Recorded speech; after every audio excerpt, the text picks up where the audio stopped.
Hello students, स्वागत है आपका यूट्यूब चैनल एलेक्स गुरु पर। FEEE विषय के वीडियो लेक्चर सीरीज में आज तीसरे लेक्चर में हम बात करने वाले हैं एक्टिव कंपोनेंट्स पर।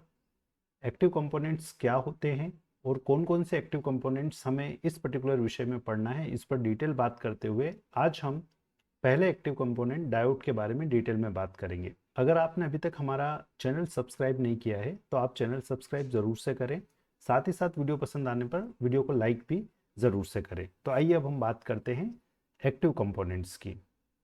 यहाँ सबसे पहले हम ये देखें कि एक्टिव कंपोनेंट्स होते क्या हैं। देखिए, जैसा कि पिछले वीडियो लेक्चर में मैंने आपको डिफाइन करके बताया है, डेफिनेशन क्लियरली बताई है कि हमारे पास जो इलेक्ट्रिकल या इलेक्ट्रॉनिक कंपोनेंट्स है उनको हम ब्रॉडली दो टाइप में डिवाइड कर सकते हैं। एक होते हैं हमारे पैसिव कंपोनेंट्स और दूसरे होते हैं एक्टिव कंपोनेंट्स। हमने पिछले वीडियो लेक्चर में आपको डेफिनेशन बताई थी कि पैसिव कंपोनेंट्स वो कंपोनेंट्स होंगे जिनमें ऊर्जा का, एनर्जी का लॉस होता है, हास्ट होता है, या हम ये कह सकते हैं कि वो ऊर्जा को स्टोर कर सकते हैं लेकिन ऊर्जा को बढ़ा नहीं सकते, उनके अंदर ऊर्जा को बढ़ाने की कोई योग्यता नहीं होती है। जबकि एक्टिव कंपोनेंट्स वो कंपोनेंट्स होंगे जिनमें सिग्नल को बढ़ाने की कैपेबिलिटीज होती है, वो सिग्नल की कैपेबिलिटीज को बढ़ा सकते हैं। जैसे सपोज हम एक एम्पलीफायर की बात करते हैं तो हमें एम्पलीफायर बनाने के लिए हमारे पास कोई एक ऐसी डिवाइस होनी चाहिए जो कि आपके उस सिग्नल की पावर में कुछ एक्स्ट्रा पावर ऐड कर सके। अब यहाँ सोचने वाली बात एक और बनती है कि क्या कोई डिवाइस खुद अपने आप किसी सिग्नल को बढ़ा सकती है क्या? किसी सिग्नल की जब हम एनर्जी बढ़ाने की बात कर रहे हैं या उसकी कैपेबिलिटीज को हम एनहांस करने की बात कर रहे हैं, बढ़ाने की बात कर रहे हैं, तो कोई डिवाइस कैसे करेगी? ये एक प्रश्न आपके दिमाग में आ सकता है। तो इस प्रश्न का सीधा सा एक आंसर है। आप इस चीज को समझे, हमेशा याद रखें कि कभी भी किसी भी रूप में एनर्जी को आप जनरेट नहीं कर सकते। आप एनर्जी एक ऐसी चीज है जिसे आप एक रूप से दूसरे रूप में ट्रांसफॉर्म कर सकते हैं, उसका रूपांतरण संभव है लेकिन आप उसको उत्पन्न नहीं कर सकते। तो यहाँ क्या होगा, आपके पास कोई एक इलेक्ट्रॉनिक डिवाइस होगी, उस इलेक्ट्रॉनिक डिवाइस को आप एक्सटर्नली कुछ इनपुट देंगे, वो उस इनपुट से एनर्जी लेकर के आपके सिग्नल में वो एनर्जी को ऐड करेगा जिससे आपके सिग्नल की वैल्यू बढ़ जाएगी। तो इस चीज को हम समझें कि एनर्जी कंजर्वेशन का जो नियम है वो कभी भी फेल नहीं होता। मतलब आप कभी भी न तो ऊर्जा को उत्पन्न कर सकते हैं या नष्ट, न कभी नष्ट कर सकते हैं। ऊर्जा सिर्फ एक रूप से दूसरे रूप में रूपांतरित की जा सकती है। तो उसी प्रिंसिपल पर आधारित ये एक्टिव कंपोनेंट्स होते हैं जो किसी एक्सटर्नल सोर्स से एनर्जी लेकर के आपके इनपुट में कुछ एनर्जी या किसी सिग्नल की एनर्जी को ऐड करेंगे जिससे कि उस सिग्नल की एनर्जी बढ़ सकती है। तो एनर्जी एनहांसिंग कैपेबिलिटी हमारे एक्टिव कंपोनेंट्स में होती है। पहली बात तो हम ये अपने दिमाग में सेट करें as a definition point of view.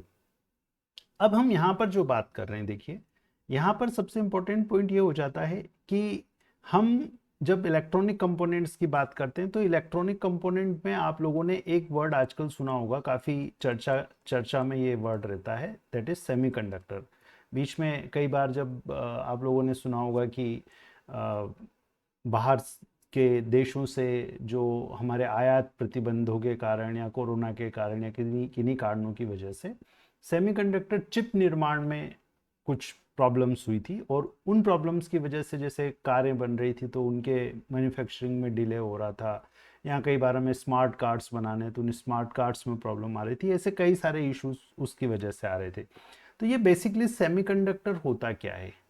ये सेमीकंडक्टर एक टाइप का मटेरियल है, और इस मटेरियल को यूज करके जनरली एक्टिव कंपोनेंट्स हम बनाते हैं। हम जब इलेक्ट्रॉनिक्स इंजीनियरिंग की बात करते हैं, इलेक्ट्रिकल इलेक्ट्रॉनिक्स इंजीनियरिंग में जब हम कंपोनेंट्स की बात करते हैं, इलेक्ट्रॉनिक कंपोनेंट्स की हम बात करते हैं, तो उन कंपोनेंट में ये जो एक्टिव कंपोनेंट है, ये एक्टिव कंपोनेंट बेसिकली इसी मटेरियल का बना होता है। और अभी आप लोगों ने रिसेंटली सुना होगा कि हमारी जो गवर्नमेंट्स हैं वो गवर्नमेंट्स कई सारे इंटरनेशनल लेवल पर कई सारे कंपनीज से लगातार कम्युनिकेट कर रही है कि कुछ यूनिट्स सेमीकंडक्टर मटेरियल को प्रोसेस करने की या चिप्स बनाने की यूनिट हमारे देश में भी लग जाए। ये काफ़ी कॉस्टली होता है, लेकिन अगर ये मार्केट एक बार अपने इंडिया में सेट होता है तो काफ़ी एडवांटेजेस इंडिया को इससे मिलेंगे, न केवल रोजगार में बल्कि और भी कई सारे वेज में, क्योंकि अभी ये बहुत ही लिमिटेड कंट्रीज में ही ये इसका प्रोडक्शन होता है। तो वो हमारे लिए इकोनॉमी के लिए भी एक बहुत अच्छा पॉइंट होगा। खैर चलिए, अभी हम वापस इधर आते हैं। तो हम पहले ये समझ चुके हैं कि पैसिव कंपोनेंट क्या होता है, एक्टिव कंपोनेंट क्या होता है, और हमने थोड़ा सा एक ब्रीफ ओवरव्यू ये ले लिया कि ये किसी एक सेमीकंडक्टर मटेरियल से बनी होगी हमारी ये जो डिवाइसेस है। तो सबसे पहले इस पर्टिकुलर डिवाइस पर जाने के लिए, अब देखिए कई सारी डिवाइसेस होगी, डायोड है, ट्रांजिस्टर है। आपके सिलेबस पॉइंट ऑफ व्यू से मैं अगर बात करूं तो डायोड, ट्रांजिस्टर, एफईटी या जेएफईटी या मॉसफेट जिसको अपन कह सकते हैं, फील्ड इफेक्ट ट्रांजिस्टर्स आपके सिलेबस में है, मॉस है, metal oxide semiconductor base capacitor, और CMOS complementary metal oxide semiconductor devices. ये कुछ कुल मिलाकर के 5 आपको एक्टिव कंपोनेंट्स डिटेल में स्टडी करने होंगे। इन पांच में से एक के बारे में कम से कम आपसे एग्जाम में पूछे जाने की पूरी पूरी संभावना रहेगी। तो हम एक एक कंपोनेंट को लेकर के चलेंगे। अब जब हम इन कंपोनेंट्स की बात करेंगे, जब हम इन कंपोनेंट्स को समझने की बात करेंगे, तब हम कई बार ऐसी टर्मिनोलॉजी सुनेंगे, P type material, N type material, या कुछ पी एन जंक्शन हम वर्ड सुनेंगे। तो देखिए, अगर आप एक इलेक्ट्रॉनिक इंजीनियरिंग या इलेक्ट्रिकल इंजीनियरिंग में पढ़ने वाले ही स्टूडेंट हैं तो आप इन सब चीज़ों को बहुत विस्तार से अपनी आगे आने वाली कक्षाओं में पढ़ने वाले हैं। लेकिन मेरा जो उद्देश्य यहाँ पर है, पर्टिकुलरली इस सब्जेक्ट के पॉइंट ऑफ व्यू से जब मैं पढ़ने और पढ़ाने की बात कर रहा हूँ, तो मेरा उद्देश्य ये रहेगा कि हम उतना मिनिमम सुन लें कि जब मैं उस डिवाइस की, किसी डिवाइस की कैरेक्टरिस्टिक पढ़ने जाऊं, किसी कंपोनेंट को मैं जब एक्सप्लोर करूं, तो मुझे वो सब जो छोटी छोटी टर्मिनोलॉजीज आ रही हैं, वो छोटी छोटी टर्मिनोलॉजीज मुझे समझ में आ जाए, और उनको समझ करके मैं उस कंपोनेंट के बारे में आसानी से एग्जाम में लिख पाऊँ, या कहीं कभी किसी इंटरव्यू में मुझसे पूछा जाए तो मैं बेसिक क्वेश्चंस के आंसर दे पाऊँ। तो देखिए, सबसे पहले हम ये समझे कि हमारे पास जो मटेरियल्स होते हैं वो मटेरियल्स कितने टाइप के होते हैं। एक बहुत इंपॉर्टेंट पॉइंट ये हो जाता है, जब आप इस मटेरियल के टाइप्स समझ लेते हैं तो कई सारे कन्फ्यूजन्स आपके बहुत आसानी से क्लियर हो जाएंगे। क्योंकि यहाँ मैंने आपको एक सेमीकंडक्टर वर्ड, नया वर्ड इंट्रोड्यूस कर दिया है, तो उस वर्ड तक पहुँचने के लिए मैं सबसे पहले आपको कंडक्शन के बेसिस पर, चालकता के बेसिस पे, कोई मटेरियल के अंदर से करंट फ्लो होगा या नहीं होगा, उसके बेसिस पर हम मटेरियल को क्लासिफाई करते हैं। तो देखिए, उस बेसिस पर मटेरियल को हम 3 टाइप से क्लासिफाई कर सकते हैं। एक होता है आपका कंडक्टर, एक होता है इंसुलेटर, हिंदी में भी बताता हूं मैं इनको, और एक होता है सेमीकंडक्टर। ये 3 टाइप के आपके पास मटेरियल्स होते हैं। आप एक बार इनको सिर्फ अपने दिमाग में हल्का सा रिमेंबर करके रखिए, याद कर लीजिए, ताकि जब आप ये टर्मिनोलॉजीज कहीं आए तो हल्का सा आपको टच करे कि हाँ ऐसा कुछ होता है। सेमीकंडक्टर को हम हिंदी में चालक बोलते हैं, इंसुलेटर को हम कुचालक बोलते हैं, और सेमीकंडक्टर को हम अर्धचालक बोलते हैं। अगर आप इसको इस टाइप से प्योर हिंदी में लिखना चाहें, और नहीं तो आप, हमने पहले भी आपको बोला है, आप इस टाइप से कंडक्टर, इंसुलेटर और सेमीकंडक्टर भी लिख सकते हैं, कोई प्रॉब्लम वाली बात उसमें नहीं है। ये इसके बारे में हम आपको पहले भी बता चुके हैं, आप इस टाइप से लिखें ज़्यादा बेहतर होगा। तो देखिए, अब हम ये समझे कि ये जो तीनों टाइप के मटेरियल मैंने बताए ये क्या होते हैं। चालक की परिभाषा की अगर हम बात करें तो चालक वो पदार्थ होंगे जिनमें करंट आसानी से बहता है। हम इसको ऐसा कह सकते हैं कि जिसमें धारा प्रवाह आसानी से होगा, धारा प्रवाह आसानी से होगा। और इसको अगर हम टेक्निकली बोलना चाहे तो हम ये कह सकते हैं कि ये जो धारा प्रवाह है, बेसिकली देखिए, कंडक्टर वर्ड किससे बना है? कंडक्शन से, चालन से। कंडक्शन से कंडक्टर बना, और कंडक्टर से ही अब बन रही है कंडक्टिविटी, जिसको हम कहेंगे चालकता। ऐसा पदार्थ जिसकी चालकता बहुत ज्यादा हो, अत्यधिक हो, उसको हम बोलेंगे कंडक्टर। और इसको, चालकता को हम इंग्लिश में बोलते हैं कंडक्टिविटी। तो आप ये भी कह सकते हैं कि कंडक्टिविटी अगर बहुत ज़्यादा है तो उस कंडीशन में उस पदार्थ को हम कहेंगे कंडक्टर या चालक पदार्थ। मतलब जैसे ही आप किसी पावर से कनेक्ट करोगे उसमें आसानी से करंट फ्लो होने लग जाएगा। ऐसे पदार्थ को हम कंडक्टर बोलते हैं। ऐसे पदार्थ जो इससे बिल्कुल अपोजिट है, इससे बिल्कुल अपोजिट पदार्थ का मतलब यह है कि ऐसा पदार्थ जिसमें आसानी से धारा प्रवाह नहीं होगा या धारा प्रवाह होगा ही नहीं, जितनी आसानी उधर हो रही है उतनी ही मुश्किल यहाँ पर है। मतलब हम ये कह सकते हैं कि ऐसा पदार्थ जिसकी कंडक्टिविटी शून्य है, अपन ऐसा बोल सकते हैं कि कंडक्टिविटी जो है ये कंडक्टिविटी जीरो रहेगी। जीरो कंडक्टिविटी का मतलब चालकता शून्य, चालकता शून्य मतलब कोई धारा प्रवाह नहीं होगा, धारा प्रवाह होता ही नहीं है, अपन ऐसा बोल सकते हैं। जैसे लकड़ी में से आप मानते हैं कि करंट प्रवाह नहीं होता है। अब हम सेमीकंडक्टर मटेरियल की बात करते हैं। सेमीकंडक्टर मटेरियल वो पदार्थ होंगे, ऐसे मटेरियल होंगे जिनकी कंडक्टिविटी, जिनकी चालकता, हम कह सकते हैं कि चालकता इंसुलेटर से तो ज़्यादा है और कंडक्टर से कम है। मतलब इनकी चालकता इंसुलेटर और कंडक्टर के बीच में रहती है। अब इसको थोड़ा सा और हम एक्सप्लोर करके समझें। एक्सप्लोर करके समझने का मतलब ये है कि सेमीकंडक्टर कुछ टेम्परेचर रेंज पर तो कुचालक होता है, इंसुलेटर की जैसे काम करता है। कुछ टेम्परेचर रेंज पर ये चालक बन जाता है, मतलब ये कंडक्टर बन जाता है। स्पेसिफाई अगर हम करें तो हम कह सकते हैं कि 0 केल्विन टेम्परेचर पर। अब ये केल्विन, डिग्री सेंटीग्रेड, ये थोड़ा सा आपको समझना चाहिए। आप किसी भी ब्रांच से पढ़ रहे हैं, चाहे आप इलेक्ट्रॉनिक्स इलेक्ट्रिकल पढ़ रहे हैं, मैकेनिकल पढ़ रहे हैं, सिविल पढ़ रहे हैं, कहीं ना कहीं मटेरियल, टेम्परेचर, ये सब चीज़ें हर ब्रांच में आपको देखने को मिलेगी। तो थोड़ा सा हम इस पर बात कर लेते हैं। 0 केल्विन टेम्परेचर, केल्विन यूनिट में जब मैं टेम्परेचर की बात कर रहा हूँ, तो इसको अगर हम सेंटीग्रेड या सेल्सियस, यहाँ पर थोड़ा सा कंफ्यूजन होता है कई बार, सेल्सियस या सेंटीग्रेड। सेल्सियस सेंटीग्रेड एक ही बात है, केल्विन थोड़ी सी दूसरी यूनिट है। केल्विन यूनिट से जब सेंटीग्रेड या सेल्सियस में मैं आने की बात करता हूँ तो 0 केल्विन को मैं -273 डिग्री सेंटीग्रेड या सेल्सियस लिखता हूँ। मतलब -273 डिग्री सेंटीग्रेड टेम्परेचर को हम बोलते हैं 0 केल्विन टेम्परेचर। अब इससे थोड़ा सा मैं एक चीज़ और डिसाइड करूं कि रूम टेम्परेचर अगर मान लो जैसे 27 डिग्री सेंटीग्रेड, जनरली अपन जो तापमान मानते हैं सामान्य तौर से 26-27 डिग्री सेंटीग्रेड तापमान को अपन सामान्य रूम का टेम्परेचर अपन बोलते हैं या होता है। तो ये जो 27 डिग्री सेंटीग्रेड है, इस 27 डिग्री सेंटीग्रेड को अगर मैं केल्विन में कन्वर्ट करूँगा तो देखिए, अगर 0 -273 पर है तो 273 -273 से 0 तक आने में तो आपको 273 केल्विन हो जाएगा, और फिर इससे आगे 27 डिग्री सेंटीग्रेड है। इसका मतलब ये जो दूरी है, ये -273 डिग्री सेंटीग्रेड से 27 डिग्री सेंटीग्रेड तक की जो दूरी है, वो दूरी से आपको बन रहा है 300 केल्विन। आप इन दोनों को ऐड करेंगे, 273 और 27 को।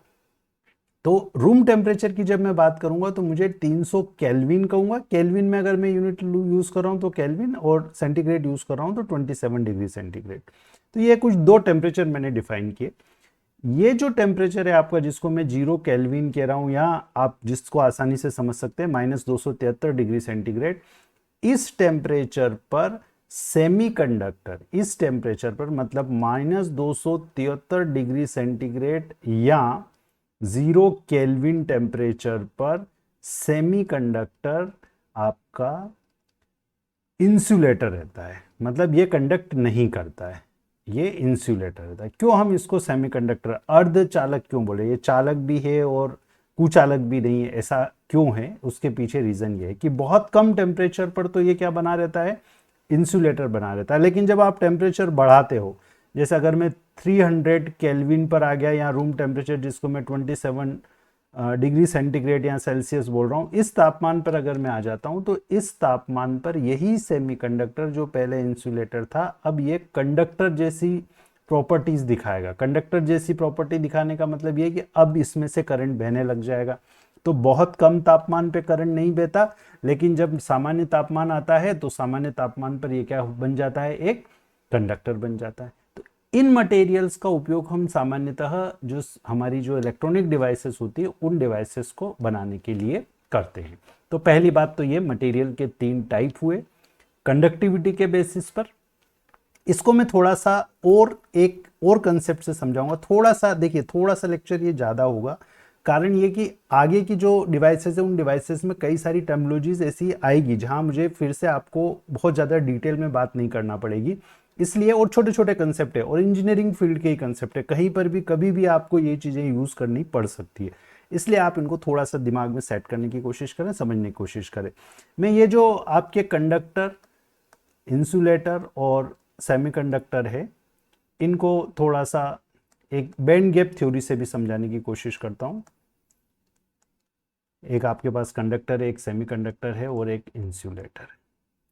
हम किसी भी मटेरियल में जो बैंड है, जहां पर मुझे देखिए करंट धारा का प्रवाह अगर हो रहा है तो इसका मतलब मेरे पास फ्री इलेक्ट्रॉन्स उस मटेरियल में होने चाहिए। तो जहां फ्री इलेक्ट्रॉन्स होते हैं उसको मैं कंडक्शन बैंड बोलता हूं, इसको मैं कंडक्शन बैंड बोल रहा हूं। और जहां मेरे पास में बॉन्ड रहते हैं, मतलब आयन, जो आपके जो जो परमाणु स्ट्रक्चर है, उस परमाणु स्ट्रक्चर में जहां इलेक्ट्रॉन्स फिक्स है, वो जो वैलेंस बैंड जहां है, वो वैलेंस बैंड सपोज यहां पर है।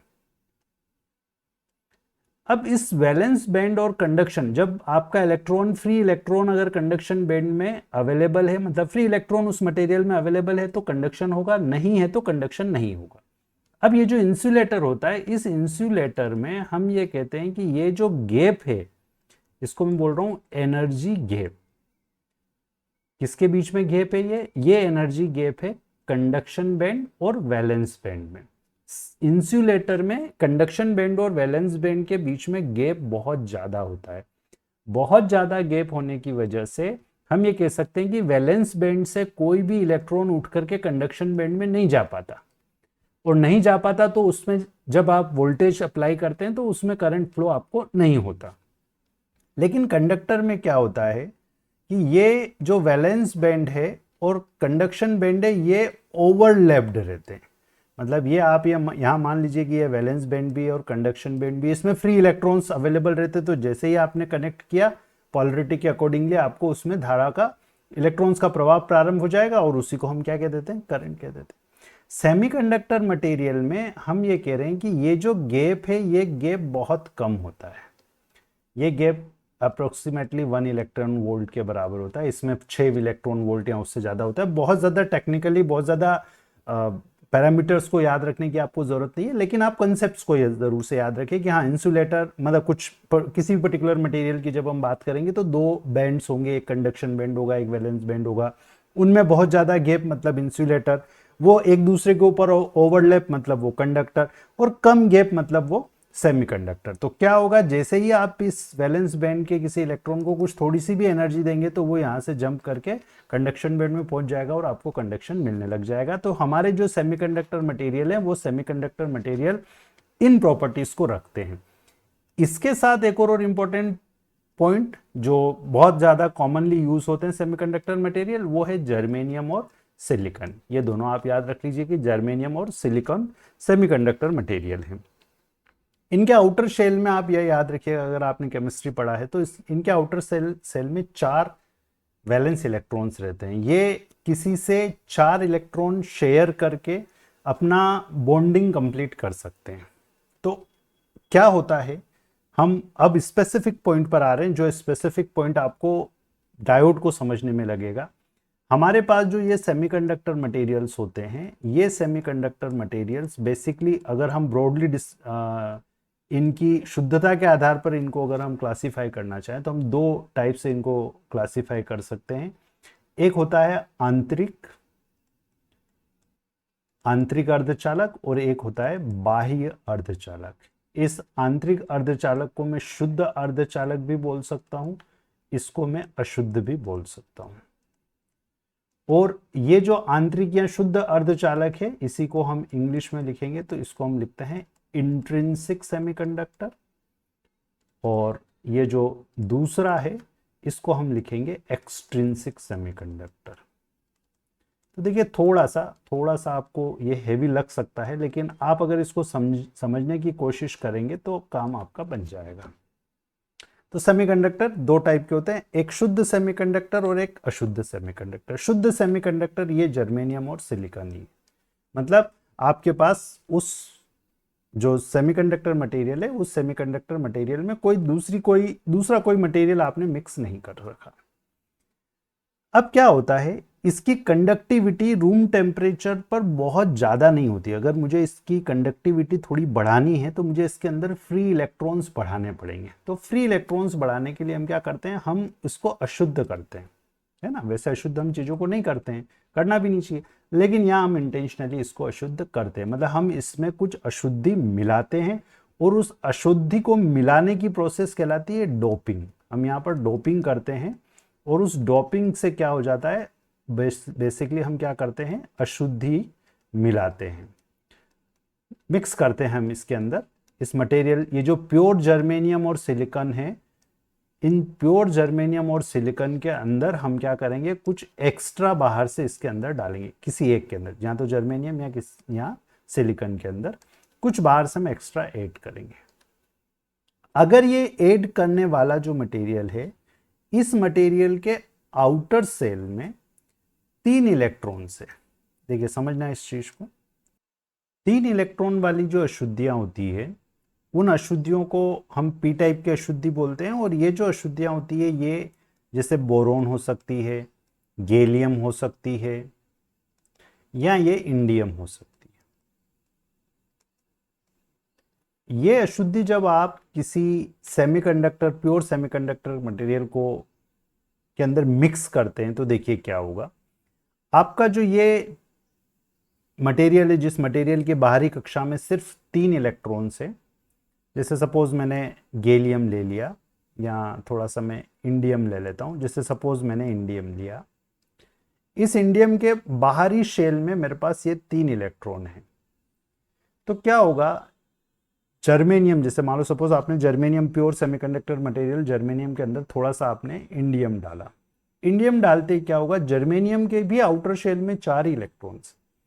तो जर्मेनियम क्या करेगा, जर्मेनियम आएगा और इसके इस एक एक इलेक्ट्रॉन के साथ, ये जर्मेनियम आया, इधर से एक जर्मेनियम परमाणु आया और उसने इस इंडियम के साथ दोस्ती करके इस इलेक्ट्रॉन के साथ शेयरिंग करके अपना एक ये बॉन्ड कंप्लीट कर लिया।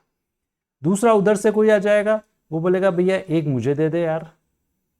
इधर से कोई आएगा तो एक मुझे दे दे यार। इधर से जो आया इसको भी कोवेलेंट बॉन्ड बनाना है।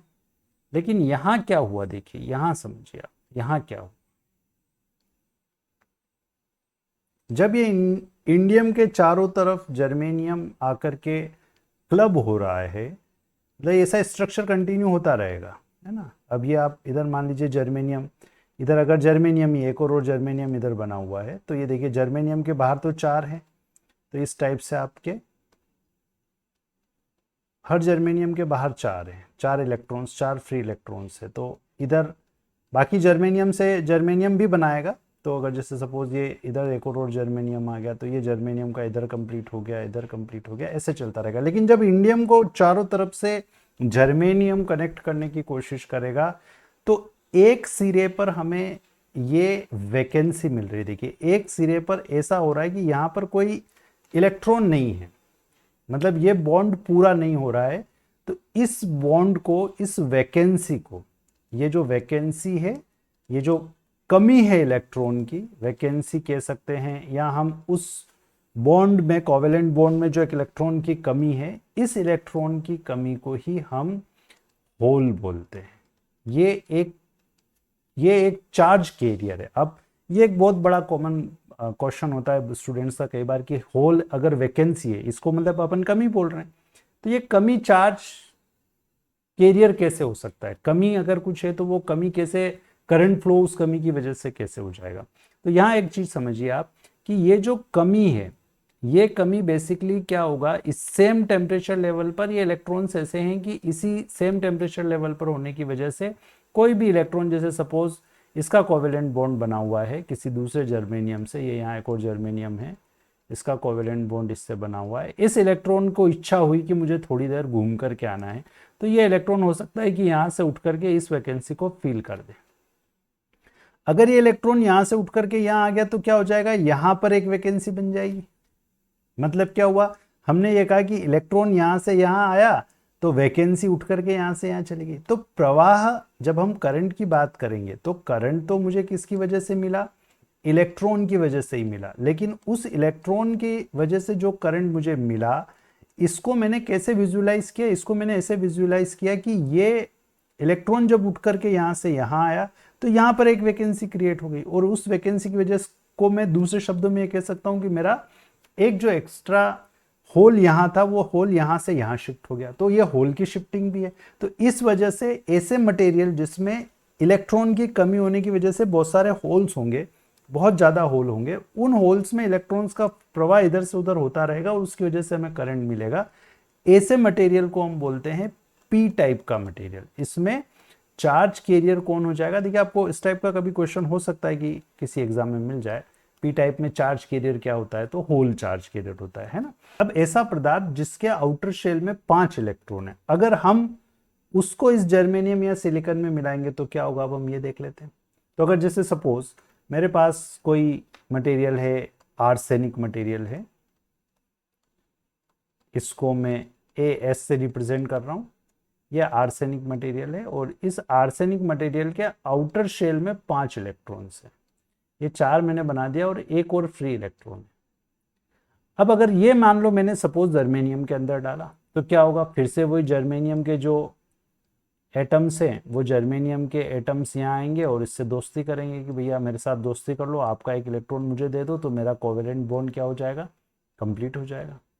इस टाइप से इनके खुद की जर्मेनियम से जर्मेनियम बॉन्डिंग भी हो ही रही है, पर इस टाइप से जब वो आर्सेनिक के 4 इलेक्ट्रॉन से जर्मेनियम दोस्ती कर लेंगे तो उस कंडीशन में ये एक एक्स्ट्रा इलेक्ट्रॉन बच जाएगा, और इस एक्स्ट्रा इलेक्ट्रॉन की वजह से आपको ये फ्री चार्ज कैरियर के रूप में मिलता है। तो जब आप डोपिंग करते हैं, जब आप अशुद्धि मिलाते हैं, तो एक केस तो वो बनता है कि कुछ वैकेंसी रह जाती है, उसको हम होल बोलते हैं, और उन होल्स को भरने के लिए जब इलेक्ट्रॉन इधर से उधर जाता है तो उस प्रोसेस में हम होल का मूवमेंट कहते हैं, उसकी वजह से होल करंट कहते हैं, उस मटेरियल को हम पी टाइप मटेरियल कहते हैं।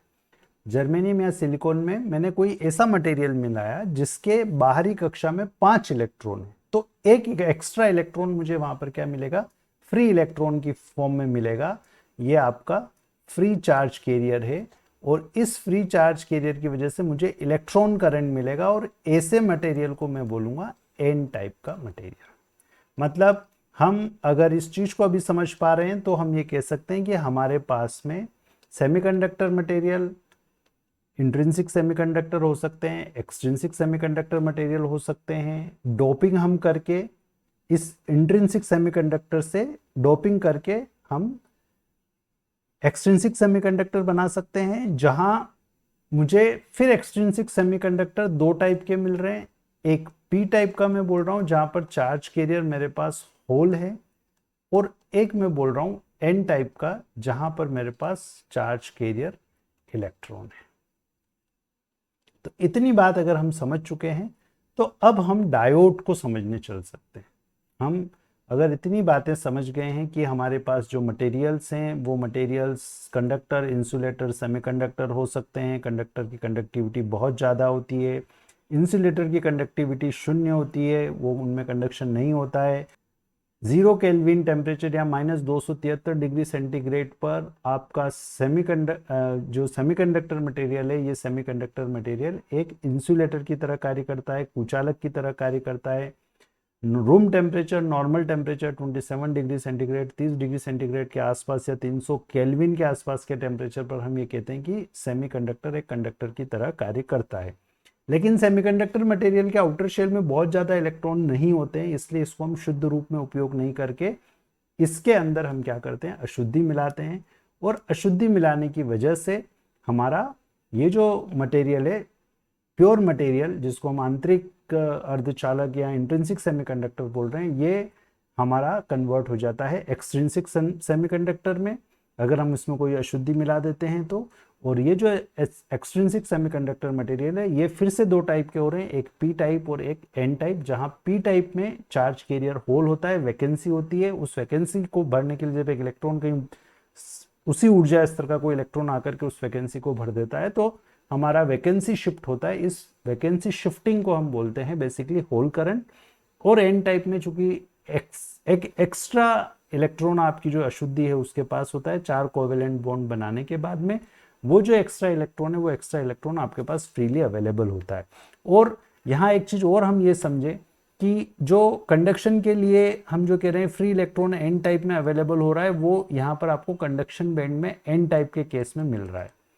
और पी टाइप के केस में चूंकि वैलेंस बैंड में ही आप देख रहे हैं वहाँ कोवेलेंट बॉन्ड जहाँ बन रहा है वहीं वैकेंसीज है, इसलिए आप बोलेंगे कि ये जो वैकेंसीज है ये आपकी पी टाइप की जो वैकेंसीज है, मतलब वो होल करंट जो आपका है वो वैलेंस बैंड में होगा। मतलब हम ये भी कह सकते हैं कि एन टाइप मटेरियल में अगर आप कनेक्ट करते हैं तो करंट आपको कहाँ मिल रहा है, कंडक्शन बैंड में मिल रहा है, जबकि पी टाइप में आप ये कह सकते हैं कि वैलेंस बैंड के एनर्जी लेवल पर ही आपको इलेक्ट्रॉन का फ्लो मिलता है। इसीलिए हम इसको अलग अलग करंट के जैसे कंसिडर भी कर पा रहे हैं। हम डिफ्रेंशिएट इसीलिए कर रहे हैं क्योंकि यहाँ इलेक्ट्रॉन का प्रवाह जो है वैलेंस बैंड में जो प्रवाह हो रहा है इसको मैं होल करंट कह रहा हूँ, और कंडक्शन बैंड में जो प्रवाह हो रहा है इसको मैं इलेक्ट्रॉन करंट कह रहा हूँ। तो इस नॉलेज के साथ मैं डायोड को स्टार्ट कर सकता हूँ। लेकिन चूंकि मैं ये मानता हूँ कि अगर आप इस लेक्चर को कंटिन्यूएशन में देख रहे हैं तो हो सकता है कि आपको ये कुछ ज़्यादा हो लगने लग गया होगा कि बहुत ही ज़्यादा डेप्थ में हम जा रहे हैं, बहुत डिटेल में हम जा रहे हैं।